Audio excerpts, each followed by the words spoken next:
In a vast land filled with clear blue skies and oceans, forests and mountains ever so green, and cities ever so busy and filled with city lights, there once was two people who met in a Starbucks cafe in the city of Makati. One was a European traveler by the name of Vince, and one was a visiting Chinese CEO of Alibaba, Adrian Sahulga, successor to well-renowned Jack Ma. As they conversed eloquently with each other, they talked about their own countries. Vince, being a historian, has shared some insights regarding the history of the country. Traveling back to memory lane with Adrian Sahulga, they fell in love with the past.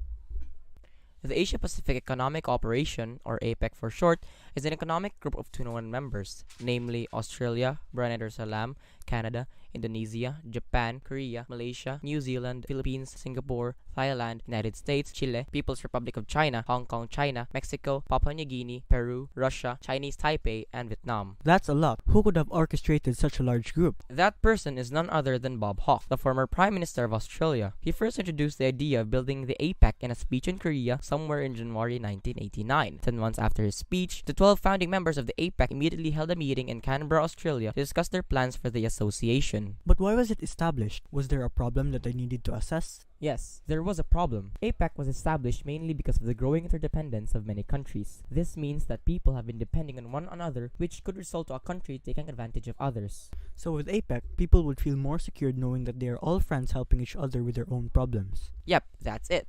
So what do they plan to achieve with the creation of the APEC? With APEC, they plan to establish free trade and investment regimes for members with developed countries. They also plan to achieve the same goals for its developing countries by 2020.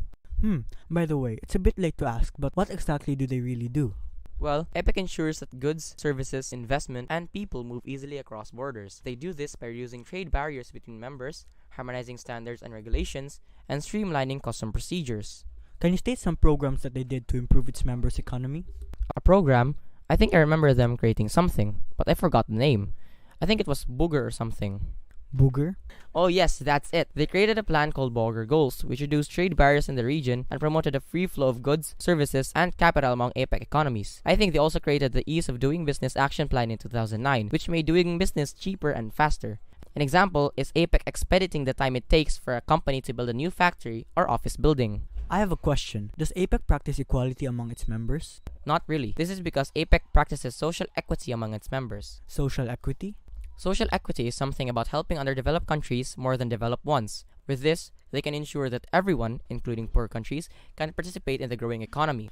So, did APEC succeed in achieving their goals? Yes, as a result of APEC's work, growth has soared within the region, with real GDP increasing from $19 trillion in 1989 to $42 trillion in 2015, lifting millions out of poverty.